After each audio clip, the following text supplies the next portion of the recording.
اعوذ باللہ من الشیطان الرجیم بسم اللہ الرحمن الرحیم رب اشرح لی صدری ویسر لی امری واحلل عقدۃ من لسانی یفقہوا قولی۔ السلام علیکم ورحمۃ اللہ وبرکاتہ۔ آج انشاءاللہ ہم سورہ الگ کی اگلی 6 آیتیں ہم دیکھیں گے، اور اگلی 6 آیتوں میں ہم ایک ایسے شخص کا ذکر پڑھیں گے جو اینڈ تک جس کا ذکر چلے گا۔ آپ کو یاد ہوگا ہم نے لاسٹ لیسن میں بات کی تھی کہ پہلی 5 آیتیں وہ آیتیں تھیں جو پہلی وحی تھیں، نبی کریم صلی اللہ علیہ وسلم پر نازل ہونے والی پہلی 5 آیتیں تھیں، اقرأ بسم ربک الذی خلق سے لے کے علم الانسان ما لم یعلم۔ علم کی بات ہوئی تھی، پڑھنے کی بات ہوئی تھی، قلم کی بات ہوئی تھی، اور اللہ کے سکھانے کی بات ہوئی تھی کہ اللہ قلم کے ذریعے سکھاتا ہے اور انسان کو وہ کچھ سکھاتا ہے جو وہ نہیں جانتا، اس نے وہ کچھ سکھایا۔ تو علم کے بعد جب اللہ تعالیٰ نے جو اگلی ہم نے 3 آیتیں پڑھی تھیں، کلا ان الانسان لیطغی، ہم نے سرکشی کی بات کی کہ انسان جو ہے وہ بہت زیادہ سرکش ہے اور وہ اپنے آپ کو بہت غنی سمجھتا ہے۔ غنی کی بات ہم نے کرتے ہوئے ایک بات ہمارے ذہن میں رہنا چاہیے کہ انسان اپنے آپ کو غنی کب سمجھتا ہے؟ جب اس کے پاس بہت زیادہ علم آ جاتا ہے، بہت زیادہ نالج ہو یا بہت زیادہ مال آ جائے، تو وہ اپنے آپ کو سیلف سفیشینٹ سمجھتا ہے، اور وہ سمجھتا ہے کہ مجھے سب معلوم ہے، میرے پاس سب کچھ ہے، میں ہر کچھ کر سکتا ہوں، میں سیلف سفیشینٹ ہوں، ہے نا۔ تو اس میں ایک استغنا آ جاتا ہے، اور وہ یہ بھول جاتا ہے کہ اسے اللہ ہی کی طرف لوٹنا ہے۔ تو آج اسی چیز کو، یہ جو استغنا ہے اور یہ جو سرکشی کی لمٹ ہے، ہم ایک ایسے شخص کے بارے میں پڑھیں گے جسے مکہ کے لوگ ابو الحکم کے نام سے جانتے تھے۔ ابو الحکم عمر بن حشام مکہ کا رہنے والا ایک ایسا شخص تھا جو بہت زیادہ علم اور حکمت والا انسان تھا، بہت اچھے فیصلے کرنا، اگر کبھی بھی کوئی مشکل مرحلہ ہوتا لوگ اسی کے پاس جاتے، اس سے اپنے فیصلے کراتے، اور وہ اپنے علم اور اپنے نالج اور اپنی حکمت کی وجہ سے ابو الحکم مشہور تھا۔ لیکن جب حضور صلی اللہ علیہ وسلم نے اسلام کی دعوت دینا شروع کی اور نئے مسلمان اسلام میں داخل ہوئے، اور ان پر جو ظلم و ستم کا سلسلہ شروع ہوا مشرکین مکہ کی طرف سے، ان میں سب سے آگے ابو جہل تھا۔ ابو الحکم، یہی ابو الحکم حضور صلی اللہ علیہ وسلم نے اس کی اسلام دشمنی کی وجہ سے اس کو ابو جہل کا نام لقب دے دیا تھا، ابو جہل، کیونکہ وہ اپنی علم کو، اپنی دانائی کو، وہ اتنا استغنا مل گیا، ہم جیسے کہہ لیں کہ وہ اپنے آپ کو اتنا غنی سمجھتا تھا کہ اسے یہ نیا علم اور نبی کریم صلی اللہ علیہ وسلم کی بات کو ماننا اس کے لیے ہر طرح کی ہٹ درمی اور سرکشی پر اتر آیا تھا، ہر طرح سے وہ مظالم بھی ڈھاتا تھا۔ اس کی حکمت اور دانائی اتنی کی ایک اور مثال ہمیں یہ بھی ملتی ہے کہ نبی کریم صلی اللہ علیہ وسلم نے اسپیشل 2 لوگوں کے لیے اللہ تعالیٰ سے اسپیشل دعا کی تھی کہ یا اللہ، ابو عمر بن حشام، عمر بن خطاب، ان 2 لوگوں کے ذریعے سے اسلام کو تقویت دے، جس کے بعد اللہ تعالیٰ نے حضرت عمر کے لیے تو وہ دعا قبول کر لی، اور ہم سب جانتے ہیں کہ حضرت عمر نے کس طرح سے اسلام قبول کیا اور کس طرح سے وہ اسلام کے لیے تقویت بنے، لیکن عمر بن حشام نے اسلام کی دعوت قبول نہیں کی تھی۔ تو یہی ہے کہ جب زیادہ علم، زیادہ حکمت آ جائے تو لوگ تکبر میں آ جاتے ہیں، سرکشی پر امڑ آتے ہیں، اور انہی کا ذکر اگلی تمام آیتوں میں آئے گا۔ جیسے ہم نے پہلے 3 آیتیں شروع کی تھی، کلا ان الانسان لیطغی۔ آج کی ہم آیتیں دیکھتے ہیں، اور آپ کے ذہن میں ان آیتوں کو پڑھتے ہوئے ابو جہل کا ذہن میں رہنا چاہیے کہ وہ کون تھا اور اس کے بارے میں اللہ تعالیٰ نے کس طرح سے ذکر کیا ہے۔ ارأیت الذی ینہی، ارأیت کا مطلب ہوتا ہے کیا تم نے دیکھا، یہاں پہ کوشچننگ حمزہ ہے، رأ جو ہوتا ہے وہ دیکھنے کے بارے لیے ہوتا ہے، رأ، اور تا جو ہے وہ صیغے میں تا زبر تا اینڈ پہ آ جائے ماضی کے صیغے میں، تو وہ تم یعنی کہ سامنے والے ایک حاضر واحد کے لیے آتا ہے، مذکر کے لیے، کہ کیا تم نے دیکھا، کیا آپ نے دیکھا، نبی کریم صلی اللہ علیہ وسلم کو اللہ تعالیٰ کہہ رہے ہیں کیا تم نے دیکھا ہے، الذی، اس شخص کو، اس کو، الذی ہم کہتے ہیں اسم موصول ہے جو کہ کسی کے بارے میں بتا رہا ہے، کسی ایک شخص کے بارے میں. الذینا نہیں ہے، الذی ہے. تو الذی اس شخص کو، ینہا جو روکتا ہے. نہا نون ہا یا نہیں آپ نے پڑھا ہے، جیسے امر ہوتا ہے حکم کو کہتے ہیں، اور نہیں کہتے ہیں ایک ایسا کام جو جب آپ کو کسی چیز سے روکا جاتا ہے اس کو نہیں کہا جاتا ہے. تو ینہا اسی سے نکلا ہے، تو وہ روکتا ہے. کیا آپ نے دیکھا ہے اس شخص کو جو روکتا ہے؟ جو روکتا ہے کس کو روکتا ہے؟ عبدن اذا صلی. عبدن ایک نکرہ اسم ہے، اور اس کا مطلب ہے ایک بندے کو، کسی ایک بندے کو. اور یہاں پہ تمام مفسرین کا رائے ہے کہ یہ عبدن نبی کریم صلی اللہ علیہ وسلم کے بارے میں ہے، جب وہ نماز پڑھتا ہے، اس بندے کو جب وہ نماز پڑھتا ہے. اب ایک چیز نوٹ کریں گے پورے قرآن میں کہ جب کبھی اللہ تعالیٰ نے نبی کریم صلی اللہ علیہ وسلم کی عظمت اور مرتبت کا ذکر کیا، ان کو ایک اونچے منصب پہ رکھنے کی بات کی اور ایک اونچا مرتبہ دیا، تو انہوں نے ہمیشہ اللہ تعالیٰ نے نبی کریم صلی اللہ علیہ وسلم کو عبد کہہ کے بلایا ہے. عبد ایک بہت بڑا آنر ہے. اگر اللہ اپنے کسی ایک بندے کو بھی، اپنے کسی ایک غلام کو عبد کہہ کے بلاتا ہے، اللہ کا غلام ہونا، اللہ کا بندہ ہونا ایک بہت بڑے شرف اور آنر کی بات ہے. جو کوئی اللہ کا بندہ بن جاتا ہے وہ صرف ایک اپنے رب کا محتاج ہوتا ہے. اور اللہ تعالیٰ نے اسی طرح سے حضور صلی اللہ علیہ وسلم کو عظمت اور مرتبت دی عبد کہہ کے. جیسے ہم کہتے ہیں نا عبدہ و رسولہ، اللہ تعالیٰ نے بار بار حضور صلی اللہ علیہ وسلم کو اپنا بندہ کہا ہے، اپنا غلام کہا ہے. عبد غلام کو کہتے ہیں نا، ایک ایسا غلام جو اپنے ماسٹر کے لیے، اپنے آقا کے لیے ہر طرح سے اپنے آپ کو سرنڈر کر دیتا ہے، اور یہ بہت شرف اور آنر کا مقام ہے. تو ایک بندے کو جب وہ نماز پڑھتا ہے، تو یہ اشارہ ہے کہ ابو جہل کو نبی کریم صلی اللہ علیہ وسلم کا حرم میں، یعنی کہ خانہ کعبہ کے پاس نماز پڑھنا بالکل پسند نہیں تھا. اس نے ایک دفعہ پڑھتے دیکھا تو اس نے اعلان کیا تھا کہ اگر محمد دوبارہ سے یہاں پہ نماز پڑھے گا تو میں اس کی گردن پہ پاؤں رکھ دوں گا. اور کئی دفعہ اس نے یہ جسارت کرنے کی کوشش بھی کی. ایک بہت مشہور واقعہ ہے کہ ایک دفعہ نبی کریم صلی اللہ علیہ وسلم حرم میں نماز پڑھ رہے تھے، اور وہ اپنے ساتھیوں کے ساتھ بیٹھا بھی تھا، اور اس نے اپنے کسی ایک بندے سے کہا کہ جاؤ فلاں محلے میں ایک اونٹ ذبح ہوا ہے، وہاں سے اس کی اوجڑی اٹھا کے لے آؤ. اور وہ لے کے آیا، اور انہوں نے وہ اونٹ کی جو بھاری سی اوجڑی تھی وہ نبی کریم صلی اللہ علیہ وسلم کی کمر پر رکھ دی جب وہ سجدے کی حالت میں تھے. اور ایسے میں اور وہ ہنس رہے تھے، ٹھٹھے لگا رہے تھے، اور نبی کریم صلی اللہ علیہ وسلم سے اٹھا نہیں جا رہا تھا اس بوجھ کی وجہ سے. اور حضرت فاطمہ دوڑتی ہوئی آئی تھیں، اور انہوں نے بڑی مشکل سے اس اوجڑی کو ان کی کمر سے اتارا تھا. تو اس قسم کے جو واقعات تھے بہت تھے. حضور صلی اللہ علیہ وسلم کو ہر طرح سے مینٹلی ٹارچر کرنا اور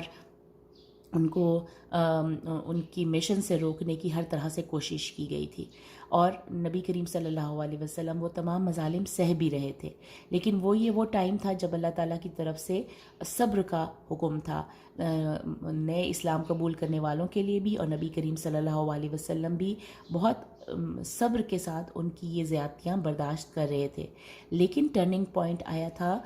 جب طائف کا واقعہ پیش آیا، اور نبی کریم صلی اللہ علیہ وسلم جب طائف گئے اسلام کی دعوت کے لیے، اور جس طرح سے ان کے ساتھ سلوک ہوا، ان کو اتنا پتھروں سے مارا گیا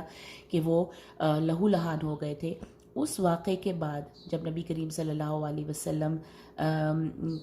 کے اوپر کوئی بھی کچھ ظلم ہونے لگتا یا کوئی بھی ان کے اوپر زیادتی کا ہاتھ اٹھاتا تو وہ اللہ کی طرف سے روکا جاتا تھا. اللہ تعالیٰ ان کو روک لیتے تھے. آپ کو سیرہ پڑھنے والوں کو یہ بات معلوم ہے کہ کس طرح سے اللہ تعالیٰ کی طرف سے فرشتے آئے تھے طائف کے موقع پر، اور انہوں نے کہا تھا کہ اگر آپ حکم دیں تو یہ پورا کا پورا جو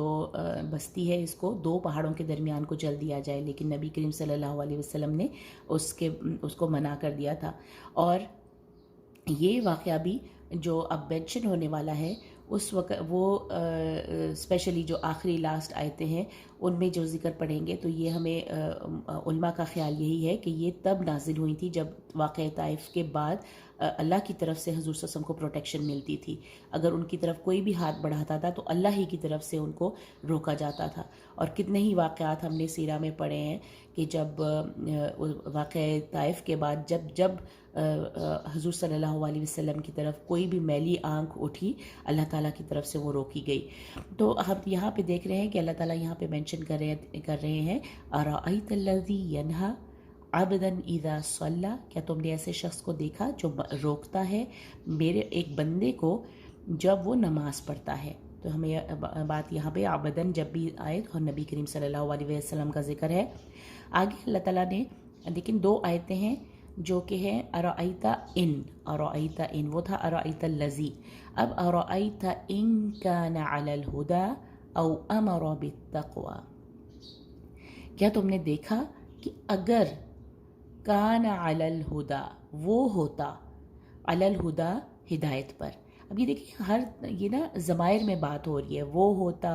نام لے کے بات نہیں کی جا رہی کہ ابو جہل ہوتا یا کوئی ہوتا، لیکن بات علماء کا خیال ہے کہ یہ اسی کے بارے میں ہے کیونکہ وہ چونکہ بہت زیادہ حکمت والا تھا، علم والا تھا. اگر وہ ہدایت پر ہوتا تو کیا ہوتا، کیا ہی کہنے تھے. ہوتا نا جب اللہ تعالیٰ کسی کی حکمت کو اور علم کو سراہ رہا ہے اور نبی کریم صلی اللہ علیہ وسلم نے بھی اس کے لیے دعا کی تھی کہ اسلام کو عمر بن حشام اور عمر بن خطاب سے تقویت دے، تو اس کا مطلب ہے کہ وہ کافی ایک امپورٹنٹ بندہ تھا. اور اللہ تعالیٰ اس کو یہاں پہ بھی ذکر کر رہے ہیں کہ کیا ہی بات ہوتی اگر وہ ہدایت پر ہوتا. یہ ایک طرح کا دیکھیں نا جو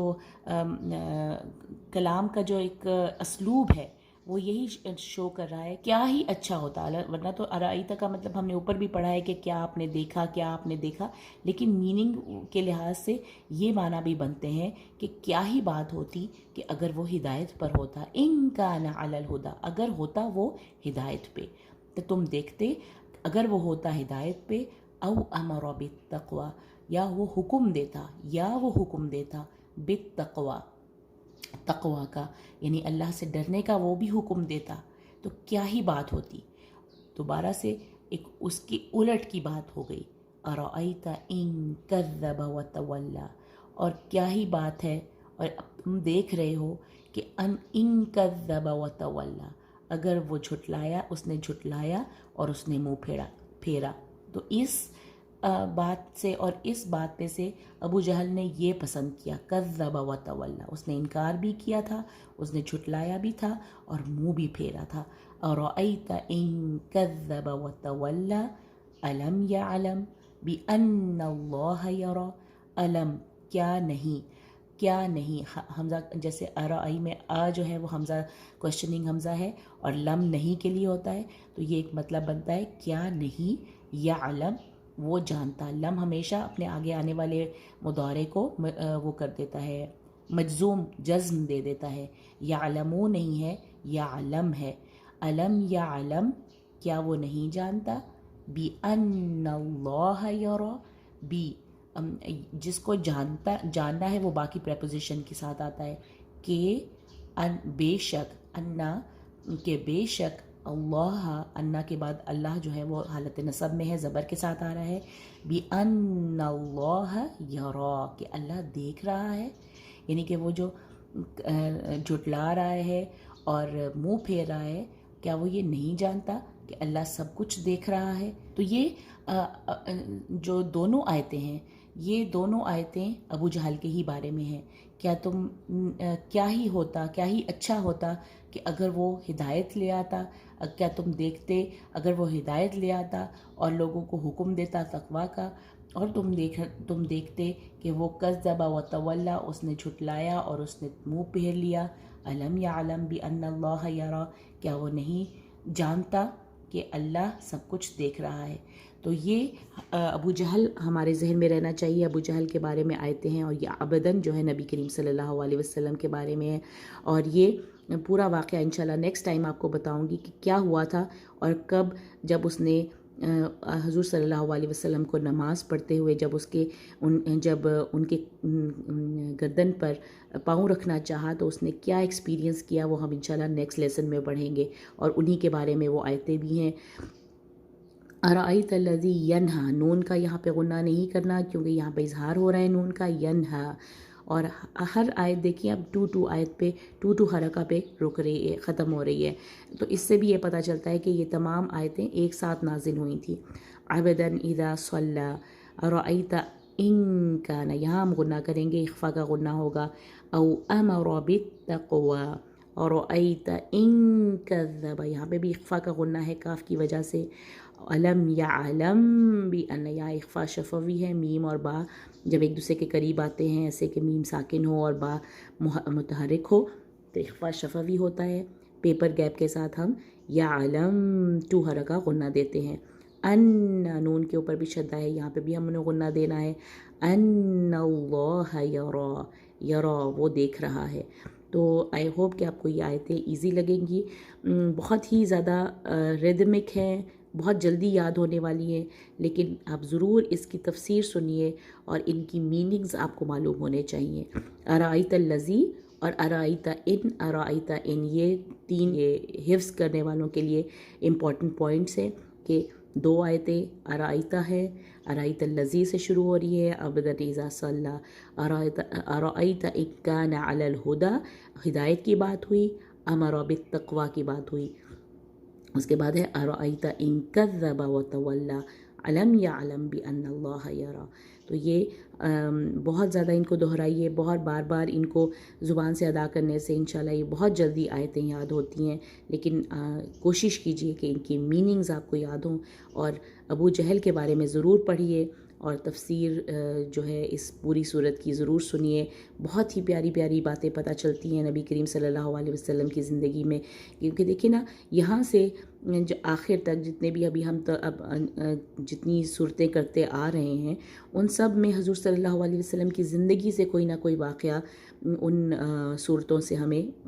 ملتا ہے، تو اس سے بھی یہ بھی پتہ چلتا ہے کہ قرآن کی تفسیر جو ہے حضور صلی اللہ علیہ وسلم کی سیرت کو جانے بغیر ممکن نہیں ہے۔ تو سیرہ پڑھنے کی بھی امپورٹنس ہمیں پتہ چلتی ہے کہ ہمیں نبی کریم صلی اللہ علیہ وسلم کی زندگی کے بارے میں پتہ ہونا چاہیے، تاکہ ہم قرآن کو